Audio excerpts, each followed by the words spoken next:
Hi friends నమస్తే. తిరుప్పావైలోని 14వ పాసురంలో ఆండాళ్మాత 9వ గోపికను ఇలా నిద్రలేపుతున్నారు. సఖీ, ఇదేంటి ముందుగా మమ్మల్ని లేపుతానన్నావు కదా, ఇంతవరకు పడుకునే ఉన్నావేంటి? మేలుకో, తెల్లవారిపోయింది. చూడు, మీ పెరట్లో ఉన్న ఎర్ర కలువలు విచ్చుకున్నాయి, నల్ల కలువలు కూడా మొగ్గలు విప్పుకుంటున్నాయి. కాషాంబరాలు ధరించిన మునులు, యోగులు, తెల్లని పలువరసలు కలిగిన వారందరూ దేవాలయంలో భగవంతుణ్ణి ఆరాధన చేయడం కోసం గుడి తలుపులు తీయడానికి కుంచెకోలను, తాళపు చెవులను తీసుకుని వెళ్తున్నారు. ఇవన్నీ ప్రాతకాలం అయింది అనడానికి సూచనలే కదా. నువ్వు చేసిన వాగ్దానాన్ని మర్చిపోయావా ఏంటి? నీకేంటి, నువ్వు సంపూర్ణరాలువయ్యావు.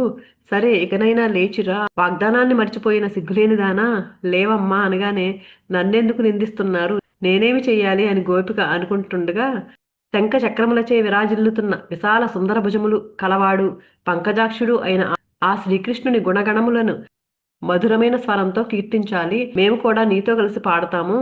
ఎప్పుడైతే మనం అందరము కలిసి ఈ గోష్ఠిగా సంకీర్తన చేస్తామో అప్పుడు మన వ్రతం ఫలిస్తుంది.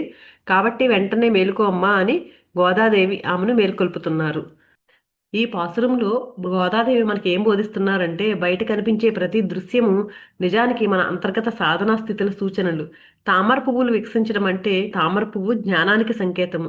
రాత్రి అనే అజ్ఞానం పోయి జ్ఞాన సూర్యుడు ఉదయించగానే మన అంతఃకరణలో జ్ఞానం వికసించాల్సిన సమయం వచ్చింది అని సూచన.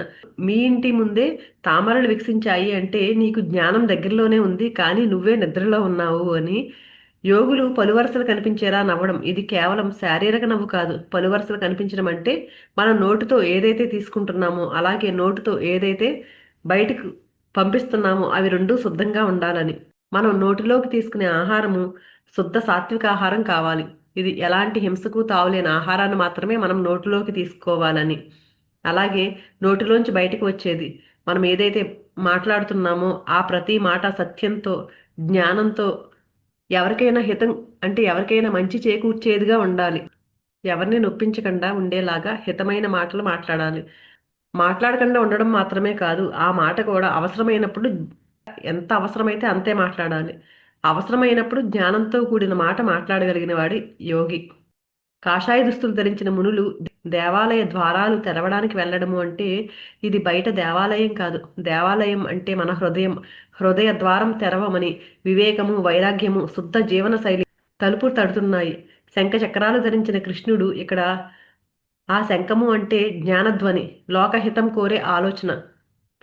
మన జీవితం నుంచి వెలువడే ప్రతి మాట, ప్రతి పని ఇతరులకు వెలుగివ్వాలి అని సంకేతము.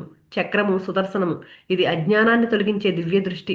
చక్రం అంటే గిర్రున తిరుగుతూ మనలోని అంధకారాన్ని చీల్చివేసే వివేక శక్తి. సుదర్శనం అంటే సత్యాన్ని స్పష్టంగా చూపించే దృష్టి. పలువరసలు, శంఖము, చక్రము అన్నీ కలిపితే మన ఆహారము, మన మాట, మన ఆలోచన, మన దృష్టి అన్నీ సాత్వికంగా మారాలి అని ఈ పాసురం చెప్తోంది. సామూహికంగా సంకీర్తన చేయడం అంటే ఇది పాట పాడడానికి మాత్రమే కాదు. ఎప్పుడైతే అందరి మనసులు కలుస్తాయో అహంకారం కరుగుతుంది, అప్పుడే వ్రతం ఫలిస్తుంది. ఈ పాసురం చెబుతున్నది ఇదే. జ్ఞానం వికసించాల్సిన సమయం వచ్చింది. ఆహారము, మాట, ఆలోచన శుద్ధం కావాలి. అజ్ఞానం తొలగించే వివేక చక్రం చేత పట్టుకోవాలి. లోకహితం కోరే శంఖధ్వని మనలో నుంచి రావాలి. ఒంటరి సాధన సామూహిక సాధన కావాలి. అందరినీ ఆ సాధనా మార్గంలోకి తీసుకుని రావాలి. ఇక అజ్ఞాన నిద్ర చాలించి మేల్కోవాలి. అందరము కలిసి ఆ సామూహిక సాధన చేద్దాము అని ఆ గోపికను మేల్కొల్పుతున్నారు. Thank you.